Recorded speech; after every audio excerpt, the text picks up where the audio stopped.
Shock Treatment the movie is rated PG, but Shock Treatment Minute is rated F for fun! We're going to spend this time discussing the movie in gory detail, and along the way we'll talk about adult content and use adult language. Consider yourselves warned.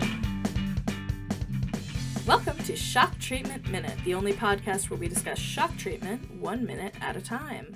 I'm one of your hosts, Kelly. And I'm your other host, Leandra. But we have a very special guest with us as well today. Fans of Rocky Horror Minute will already know him, and fans of The Price is Right, or Rocky Horror in the DC area, or just Buttholes will know him as well. Oscar Soto, how you doing? Hello, Buttholes. Buttholes? He's like, Buttholes? Where? Just show me. I have this wonderful picture of Oscar wearing nothing but a jockstrap, and he has candy in a bag in front of his crotch. That's hilarious. And to me, that is one of the most wholesome photos that I have of him. And I understand that out of the context of our friendship, it's very odd for me to have that picture. But here we are. Oh, you are also wearing socks. Yes. I mean, I also have a picture of Oscar in nothing but a jockstrap from our Hedwig Shadowcast. It was from Hedwig, yeah. I think they were both from Hedwig. Oscar, we're so happy to have you. You were our first guest on Rocky Horror Minute. You're our first guest on Shock Treatment Minute now. Audiences love you. How do you feel about shock treatment? Shock treatment is very unique to me because I never knew that Rocky Horror had a sequel. I remember it was a while ago when a cast leader told me, hey, it has a sequel. I'm just like, what? And I remember watching it. I think the first time I watched it was at some viewing party with some cast. I don't remember if it was the Concubines. It might have been with the Sonic Transducers in DC. I know that's a wide gap of like 10 years, but I truly don't remember when I first saw it. I know I definitely saw it before my first RockyCon, and there's something that I find to be true in regards to shock treatment, and that's that Rocky Horror has the better story. Shock treatment has the better music. And I know that's sacrilegious for Rocky Horror folks, but it's absolutely true. No, and that's not an unpopular opinion at all. I think a lot of people, even who hate shock treatment, prefer the music.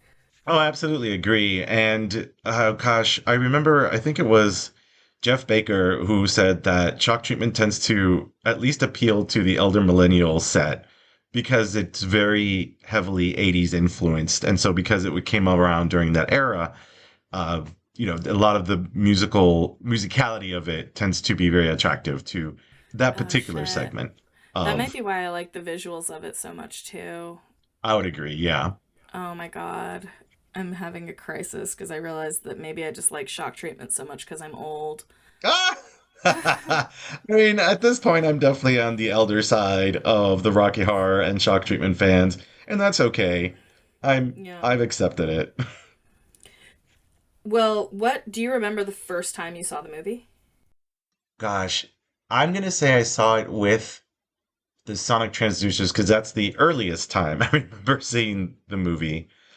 And I remember just us hanging around and watching it, trying to determine the characters we were going to perform. And I was fascinated by the enclosed aspect of it. It wasn't until later that I read up about how I think they just didn't have they had to receive special permissions or pay actors more. They had to work outside. And just overall, it made the movie cheaper to just have everything indoors. Yeah, and there was a strike going on. Ah, got it. Well, there you go. And I noticed that, and from someone who did videography classes in college, I found that to be just so fascinating because every time I thought they were about to go out, or sometimes when they'd go to what I thought was someone's house, it's like, these people have never left this studio. Like, they literally left their homes, and they're sleeping in the studio. Even the audience later on in the movie, in later minutes, they're sleeping in the studio, and it ends up turning it into very bizarre, almost like a bizarre dream more than anything else, because you never go outside. Everyone just, for some reason, lives in the studio, and that's right. The number one thing I took away from it. You're right. It's an even more surreal movie than Rocky Horror because of that aspect. 100%. Many years ago, our cast had the chance to do a shadow cast of Shock Treatment. And Oscar, I remember at the time you weren't super excited to participate. And what I told you, and perhaps you don't remember, was how about you play Ralph? And you said, "Oh, Ralph. Yeah, he gets married in the first scene." And I said, "Yes, yes he does." And then you accepted the role. And then you looked at it and you were very, very, very irritated with me. But I ended up growing to like the role because Ralph, the actor who plays Ralph, is the only actor that played the same character in both movies. Um, so for me, it's like, okay, well then I'll play the same character in both movies. That's fair. So I felt a connection to that. Aw. And you did a really great job. There's something very goobery about Ralph, and that was something that I really saw shine through when you played it. Ah, thank you. I appreciate that. I almost feel like Chalk Treatment was like a fan of Rocky Horror decided to write a fanfic of life for Ralph and Betty post Rocky Horror, and that's what happened. Shock treatment. Absolutely. Well, today we're going to be specifically discussing minute 15 of Shock Treatment. Leandra, Yes. what exactly happens in minute 15? Oh God. I guess I can try and explain it to you using my words. You could try. Thankfully, the first half of my synopsis was accidentally written by you, so it's actually using your words. It's true. If they sound particularly eloquent and beautiful, but shy And big in the titted. first half of this synopsis, that's why, yeah. Thank you. I always forget big titted due to my shyness and humility. I'll try and get some mic bumps in. I mean, you're just getting in character. We see another moment of Farley pacing in the heart, then back to Kirk's. Vance and Kirk start clapping. Betty and Oliver look disturbed and confused. We see Oliver slowly turn to look up, and we see he's looking at the sign and Farley's shape still pacing. Back at the Marriage Maze set, we see, we're pretty sure, the slutty floor manager from behind giving Bert a thumbs up. And he says, "Great," and steps back out of view. Bert turns to Janet and puts a hand on her shoulder and says, "Congratulations, I think you've made a wise decision." And then he exits stage left. Janet, then Brad, stands. And Janet says, but I... And Brad says, "Janet." She turns to him and he continues, "I'm not going." He kind of flails and hits the mic and then stabilizes them. And then Janet says, "What do you mean you're not going? You'll ruin the show. Bert's made all the arrangements." We get a shot from behind them looking at the audience, and we see Bert is downstage discussing something with the slutty floor manager. "But I don't need treatment," Brad says. Then he knocks over a pitcher of water and hastily fixes it. Janet looks defeated, and Bert says, "But you do need glasses, eh, stupid?" And then he laughs and turns to the audience, saying, "Doesn't we have fun?" And the audience howls with laughter, while he uses his cane to kind of conduct the audience. There's a shot back to a very embarrassed Janet, and then back to the audience, and Bert, who continues to point from Brad and Janet back to the audience. And then Bert wanders off stage left, and Janet says, "I am sick of being humiliated by you," slamming her fist down on the podium. Bert's right, you're going. And then Janet turns her back to the audience, and we hear an announcer and music pick up. The announcer is voiced by Richard O'Brien, using a very, very decent American accent. And he says, "It looks like Brad and Janet Majors have a big decision to make. Here are more prizes to amaze here on Marriage Maze." A television screen appears and we see a blender. Brad sings, "Dear Blender." and then the announcer you hear kind of lower in volume, but still over top of music, says, "You won't blend into the background with this in your home." And Brad continues, "Oh, won't you help a first offender? Oh, toast." And then the TV screen changes to that image of a toaster. And that's the end of the minute. Amazing minute! We've started my It's favorite so song! I have so much to say. I'm so confused as to, well, it's weird how they got here, right? Like, they've been called down. They were told to come. Earlier in the movie, come on. They were told to come on down. I have to note. Yeah, we've already talked about how this game show, Marriage Maze, seems to be at least partly based on The Price is Right. Absolutely. It's something I didn't even notice the first time I watched that they really were told to come on down, but apparently they had prearranged to be there. Like they weren't just selected from the audience that day. What do you mean? I thought they were. Well, if they were selected from the audience, how did like as in Janet talked to someone to be selected because they already made all the arrangements, right? Or was it Oh, just well, that the no. arrangements were there and then you Yeah, I happened don't to be the happy fully couple? I see what you're saying. I don't. And we talked about this a little bit already. I don't think Janet and Brad knew they were going to be selected. Of course, there was a nefarious plot to select them, but they don't know that. But you're right. The line "Bert's made all the arrangements" doesn't make a ton of sense. I mean, it's I guess in that the arrangements were in place for somebody to go on Dentonvale. I guess. Suppose. You know what it might be? Oscar. Um, Yes. you have been on The Price is Right not once, not twice, but technically thrice. Um, Thrice. at least three times. Okay. Twice you made it all the way down, but once for the 50th anniversary, you Oh, went back out yeah, the 40th. It was the 40th.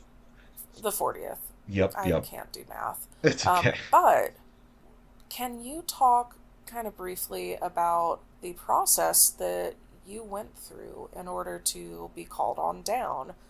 Did you have to talk with anybody ahead of time? So the entire audience, when they're in line, they all get interviewed. It usually takes 2.5 hours. Back in the day, it was 3 or 4 hours because the audience was 300 people deep. Now it's only 150, so they're able to get through it much quicker. But all those people are being interviewed. The only other thing that would make the time shorter is if they're short on audience and some of those people are extra. The extras don't get interviewed; they just kind of get paid to be there, and they're all talked to in one big group. They talk to you 30 seconds per person. I always tell folks, especially if you're theater or just TV oriented in any way, think of it as this is your audition. This is it. And after you talk to them for 30 seconds, they then take a photo of you, assign you a number. They take you on down into the studio, sit you down, and from there, they select, I want to say 12 contestants to come on down. The regular nine they get per episode, plus three backups. So there is arrangements for people to be there, but it's not like they have arrangements specifically for you. They just have, general arrangements on the general type of contestants they select, especially because with The Price is Right, they just have such a large range of contestants, which has gotten larger in recent years.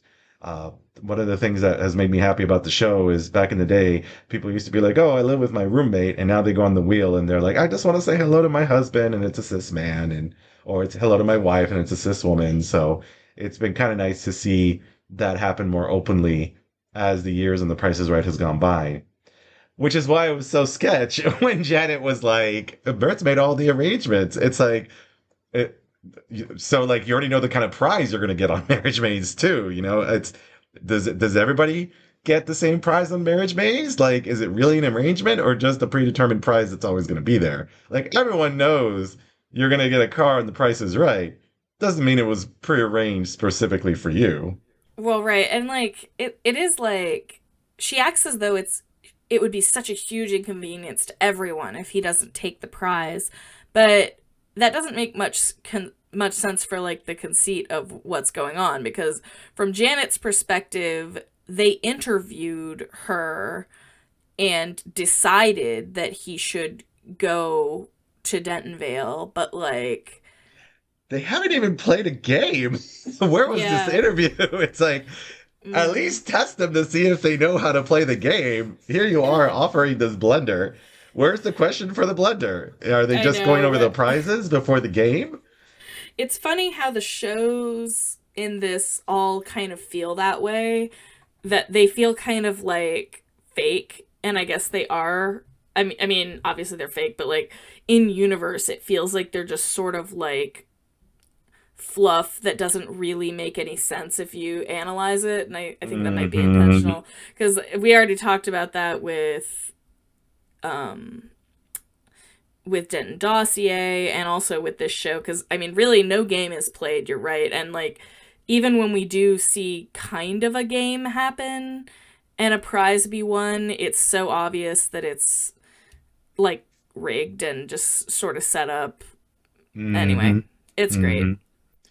It's the nonsensicalness of it all is what gives shock treatment its identity. It has a lot of moments similar, and that's what intrigues me about Janet's line in this particular minute because it gives a moment of weight when no logical sense would allow Yeah, this moment to really have weight. it's true. But dang, Bert made all the arrangements, Brad. Why are you such an asshole in this movie too? If Brad's already been quote called on down, they've barely had they've only had a few moments to say a few things, and you can actually say if you don't want to participate before the show gets starts filming at The Price is Right. They put a giant X on your number, and then when they take the photo, they're like, okay, this person with the X, this person, completely doesn't want to participate in any way. They're just going to watch. So Brad had the opportunity to walk away earlier. Um, I don't know how common it is in game shows for you to suddenly decide that you don't want to go somewhere. um, and The Price is Right also has the ability to decline a prize. So if this particular shock treatment therapy prize is something he didn't want, I would think declining would be an option. Yeah, You'll just take the cash and run. Take the it's cash true. and run, right? Which, funny, random Price is Right trivia while we're talking about shock treatment. You actually don't you don't technically have the choice to get the prize money. They offer you this, and you either take it or you decline it. Uh, there's very specific circumstances where they would give you cash, though. Which has happened to you, hasn't it, Oscar? Yes, that's the unique thing about me. Both instances where you would, well, one specific instance where you get cash. I was once given a bigger prize because the show had shown me a smaller prize by accident. They were trying to present a grill that was way smaller than the one they were showing. So it ended up messing up my game because I priced it incorrectly. Well, I priced it correctly, but then the show showed a cheaper price for the smaller grill that they did not take out. They ended up including the larger grill in my prize package. The second time I went on The Price is Right, they showed me a prize that was no longer manufactured. Mm. And if The Price is Right shows you a prize that they cannot send a brand new version of to you, they have to offer you the cash equivalent of that prize. It's true. You got to bring home some fat stacks both times. Just lucky, I guess. Winning by errors on the game shows. It's funny that Leandra mentioned me bumping mics because I had written in my notes that Brad and I are simpatico because we both bump mics constantly. Guess who's getting the role of Brad next time we do shock treatment? um, I would love that honestly. Actually, my dream role is Farley, but I would take his twin.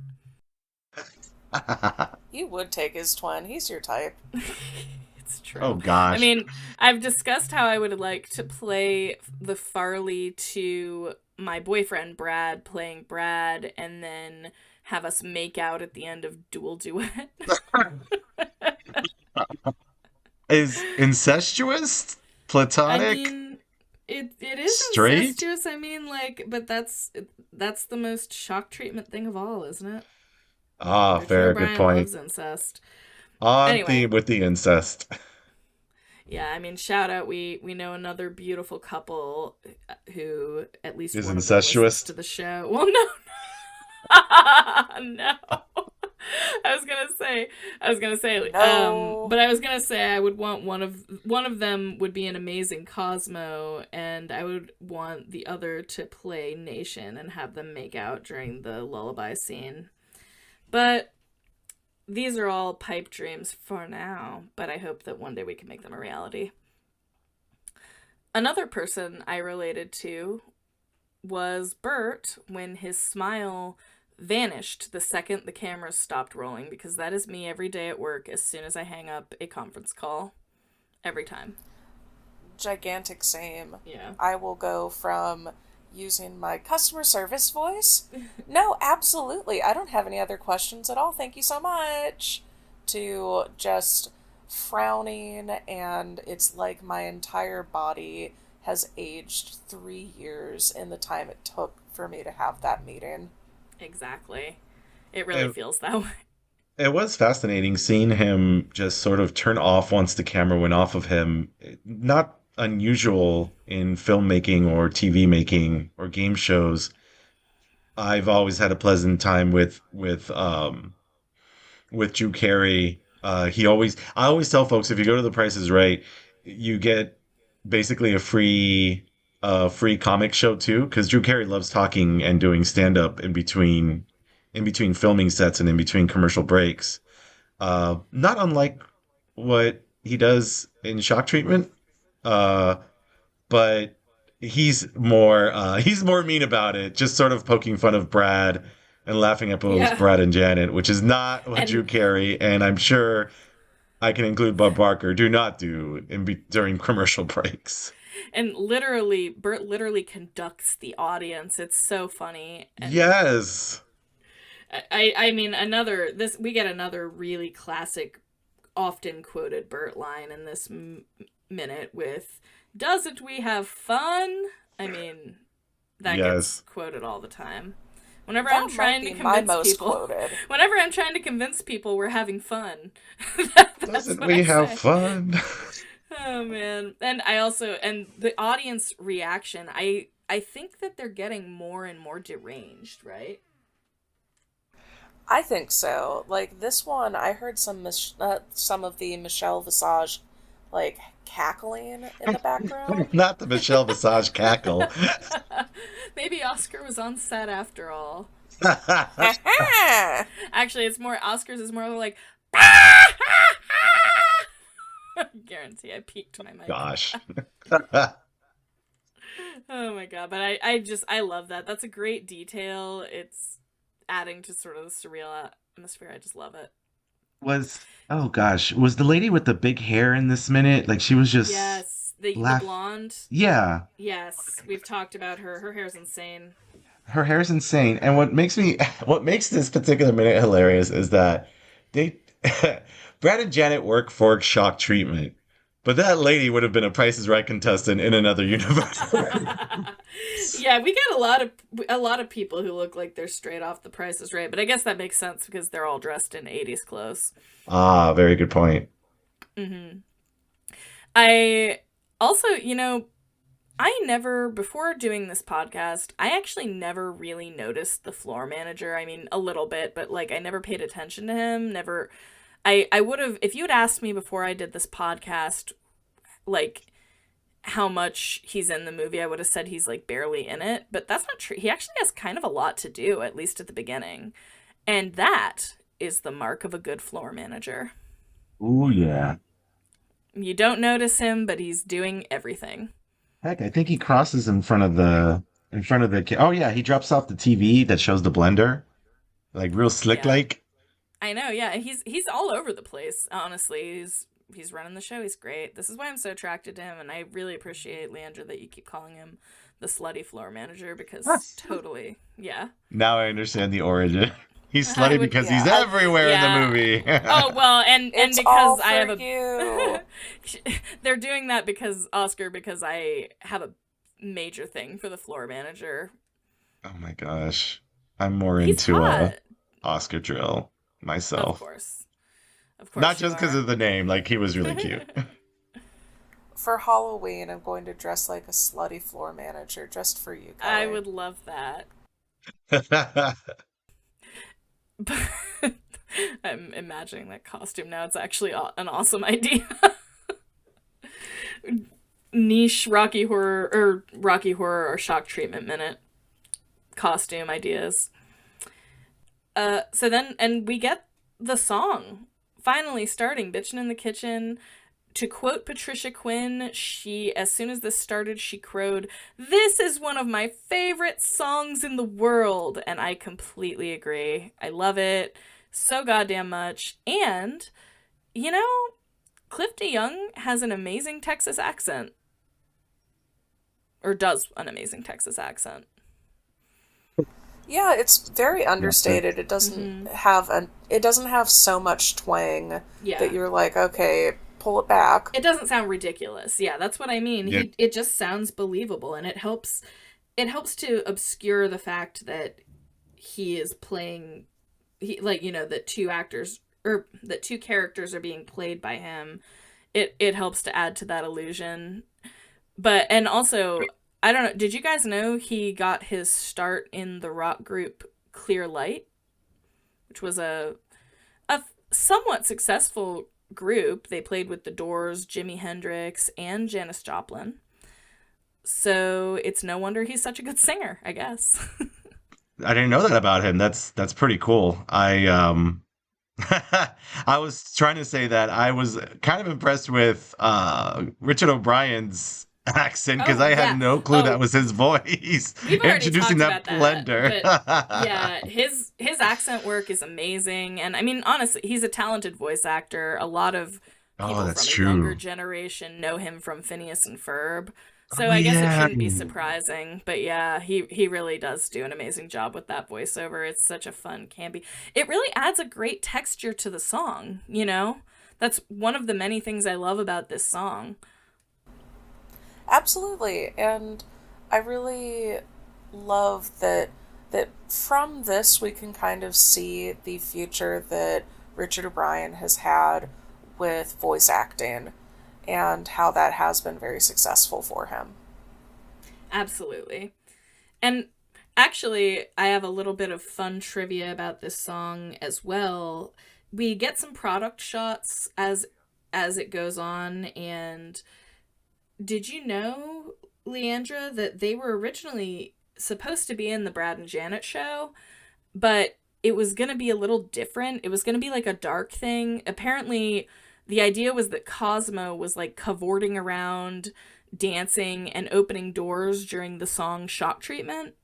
And then it was gonna be like showing the reality, like the dark side of it. So they had like bloody carcasses in the refrigerator, and like the leg was cut up by razors, stuff like that.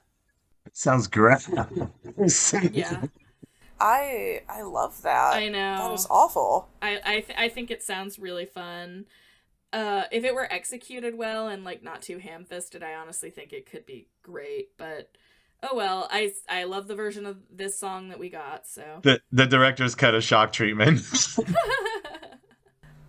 Next year at the con, we'll do a pre-show where we do the staging of this song as it was meant to be shown. yes, That sounds like an amazing idea. I wanted to talk about Brad's line. Could you help a first offender?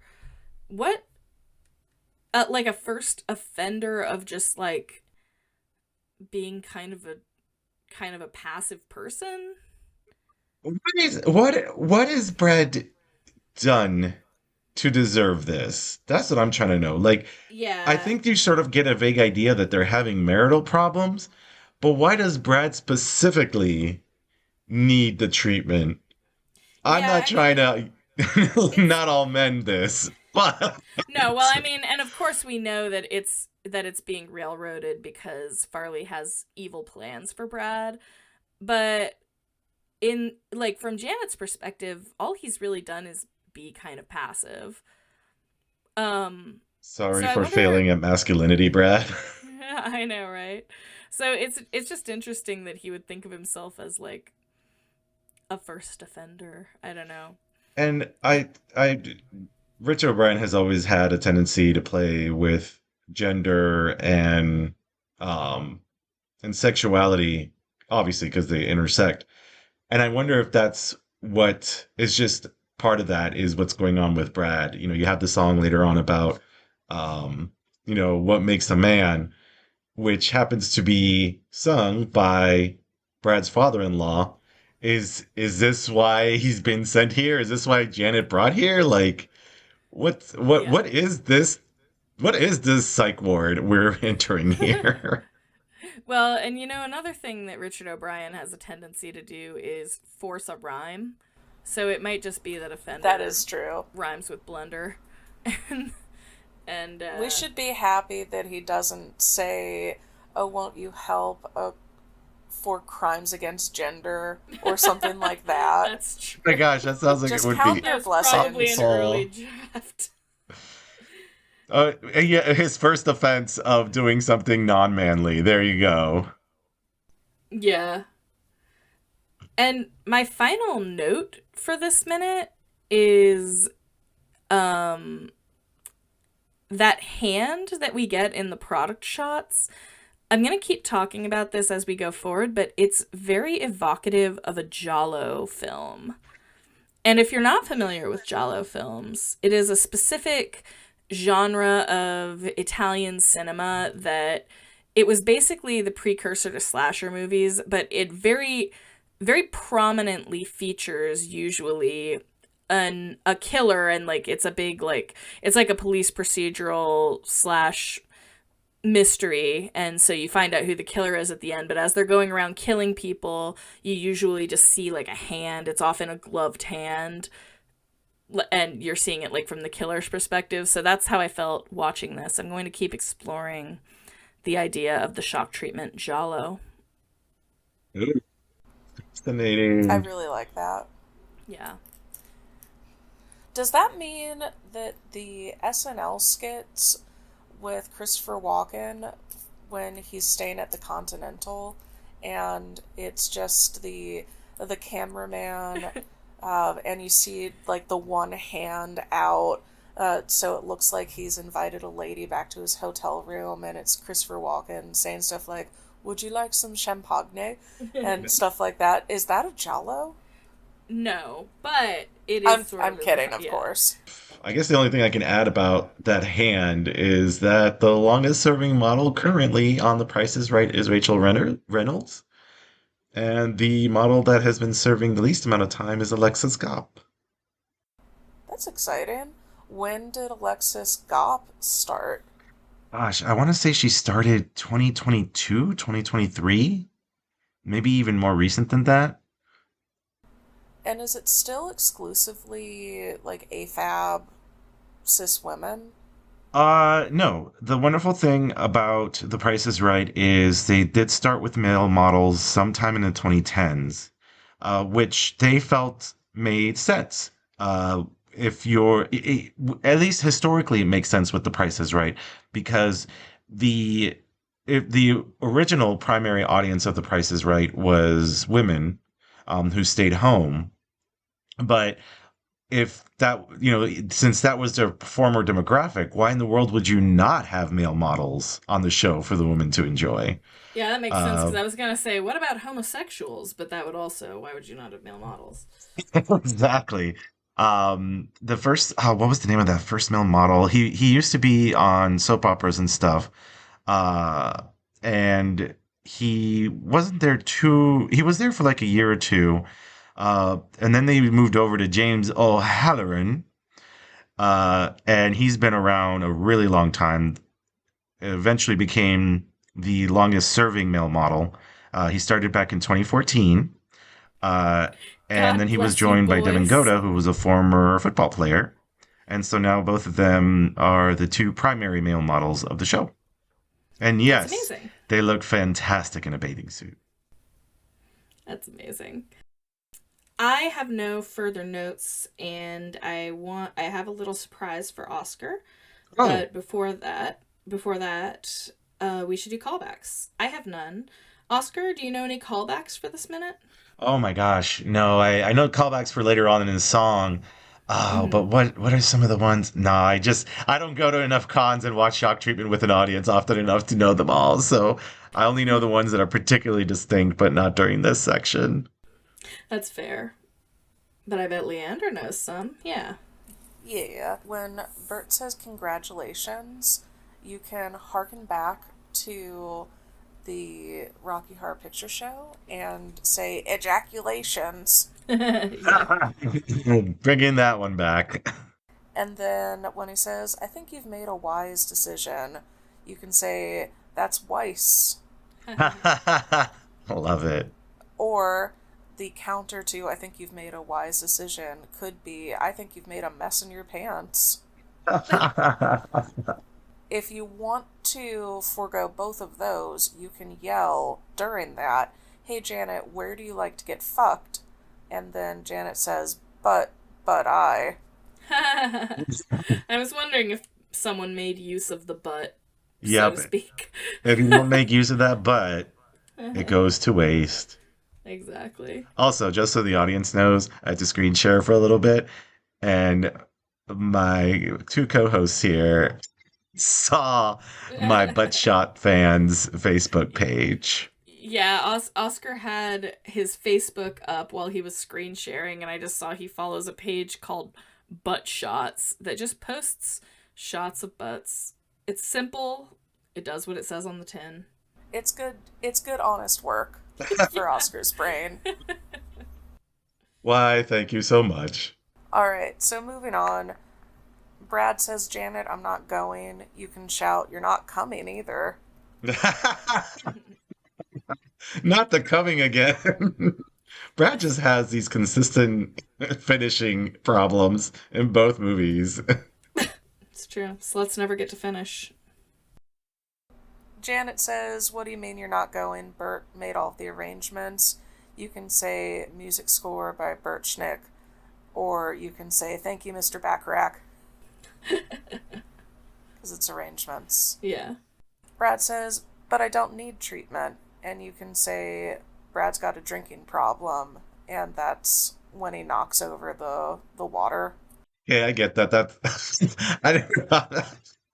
I think I remember hearing that one once, and I remember loving it. Yeah. Next up is Bert says, but you do need glasses, eh, stupid? And this is a call and response callback. You say, how else is he supposed to drink the water? And then the response to that is, he has glasses for that. It's fun. Yeah. Fun, Yeah. fun, fun, fun, fun. Oh, it's other Fs. We see Brad's microphone shaking in the foreground. There's some audience participation where you can run up to the screen and try and shake it. And then when Janet says, I'm sick of being humiliated by you, this is my favorite one for this minute. You shout over, which hand does Bert jack off with? And her line is, Bert's right.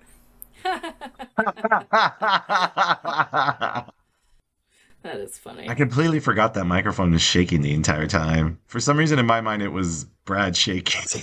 And then right at the beginning of this, I think my favorite of the callbacks that you can say is, what do you call the tractor that chopped up Bambi? And then he says, Dear Blender. Oh, God. And then when he says, oh, won't you help a first offender? You shout OJ. Very good. I love an OJ callback, and they still play well to audiences. They They really do. do. One day, these OJ callbacks are gonna age out. Y'all know that, right? I try not to think about that.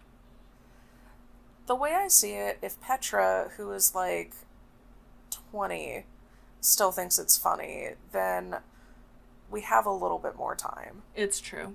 Thank you, Petra, for helping us measure how much time we have left in our lives. Don't say it like that. Yeah. All right, but those are all of my callbacks. All right. Well, before we close, I actually just wanted to. Oscar Soto! Come on down! Price is Right music. Price is Right music. I prepared a little game for you. Oh my god! Oscar's better than normal people. He is, Oscar. You're better than normal people, such as Leandra. I'm who's better very than normal people. So I prepared a little game based on The Price is Right. Oh and my on goodness. This minute for both of you. Oh my gosh. I know. So we're going to play a round each minute. This round, and it's going to be based on the prizes that we see. This round is going to be, of course, one bid. So it will be Leandra and Oscar playing against each other. The prize for one bid is going to be that you get to go first in tomorrow's game. Oh. So today, the only prize we got was the blender. So that is the prize on hand. And it's a very beautiful glass blender. I don't know if you guys took a look. Couldn't tell how many speeds it had, but I tried my best to do research on these different prizes and what they would have cost in 1981. I tried to find actual like advertisements and things. So I've got an idea of what the blender would have cost, and I actually also did the work to convert the money into $2025. So I did the inflation and everything. I based the inflation on October 1981 because that's when this movie came out, and obviously we're recording this in August 2025.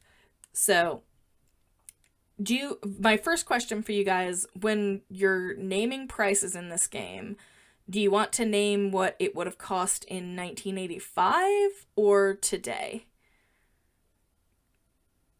I'll just warn you, there's been an insane amount of inflation. No, it's But, fine. like- There is literally a game in The Price is Right called Now or Then, where they show Okay. you these prizes and you're supposed to determine whether the price they're giving you is whatever the price is there or what it was before. Mind Yeah. you, when this game first came out, like the then used to be like 1970s. Now it's like mid 2000s. I think I got When we're this. playing, do you guys want to give your answers in 1981 dollars or today's dollars? And it's not what the item would cost today, but what the price of that item would be adjusted for inflation. Oh, I will do both. You'll do both. Okay. I will do both. Okay. I am the king of The Price is Right in this group right now. I can do both. I'm Okay, verse. Okay. I don't know. I don't know about all that, but okay. The first item that I need you guys to price is this beautiful blender, which you saw on the minute. It is a glass blender with an indeterminate number of speeds, but I based this pricing off of a 4-speed blender. Oscar, as the guest, you can put in the first guess. So basing on the fact that it's 1981, oh God, I'm actually trying to deflate down to what the price might have been back then. And I'm gonna make a guess of $11 for 1981. Gosh, if you have to inflate $11 to 2025 numbers, I would say $40. I might be over, but it's $40. Okay. So yeah, and I guess like for the purposes of like correctness, like how correct your guess is, we'll go with the 1981 price, Leandra. So Oscar's guess for 1981, you said 11? 11, and that might be a little low. It might be a little higher, but I'm gonna go 11. What do you think, Leandra? Okay, so the rules of The Price is Right is the you can't go over. Right, it's the closest without going over. Yeah, so I'm going to say $12. Oh my God, I hate you. That's a classic Price is Right move. How dare you? I had someone do that to me on my second show, so thanks for that. Hey, I'm here for you. And then, Well, are we doing 2025? only if you want to. I will give, of course, both prices when I reveal. I am guessing that in 2025 dollars and buying power, it's closer to like $85. Ooh. So, ding ding ding, Leandra is correct, or Leandra was closest. Uh, The rough price of that blender, and it's not like I could find the exact model, but a blender like that in 1981 would have cost roughly $24.99 is the number I Okay. ended up Oh giving my it. God, I was actually going to say $24. Oh, I wish you had. But what's crazy is So- that $24.99 has the same buying power, according to the Bureau of Labor Statistics, as $86.43 in 2025. so under. I was so under. But Wow. Leandra was almost spot on with the She 2025 was. number. Oh my Yeah. gosh. Take my crown, Leandra. I will So- do no such thing. But that means that when we get to the next round, Leandra will be going first in our next game. Do you want to reveal what the game is now, or do you want to know at the end of next minute? I want to know at the end of the next minute. Okay, so tune in, guys. Keep watching. We'll be right back after these messages. But now, Oscar, I actually have another question for you. Oh, okay. Yeah. Does this bird belong to you? Ooh. Oh my god.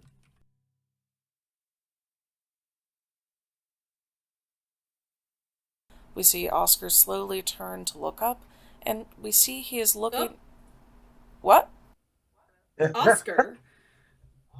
Oscar. Oscar. Oh, notes, but oh it's my Oliver. God! I wrote Oscar when I meant Oliver.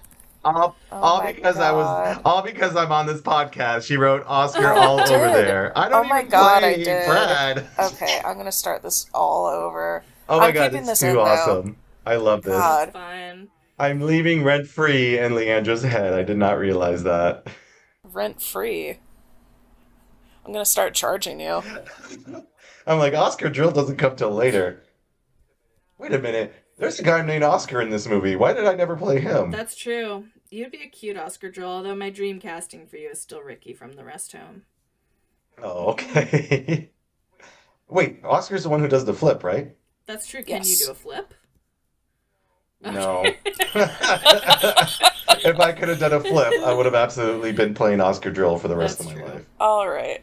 I am Or until I got too It's old a to do classic flips. thing. People who can do flips are always typecast as Oscar Drill. It's hard to get away from that role, yeah. Kelly, is Absolutely. that why you were trying to determine if you could still do a somersault? You were like, if I can do a somersault, I could probably do a flip. No, And because I want to play Oscar Drill. it was more just that somebody insinuated that they couldn't do a somersault, and I was like, what do you mean? Everyone can do a somersault. It's not hard. And turns out that's only true if you're a child. I had not tried since I was a child.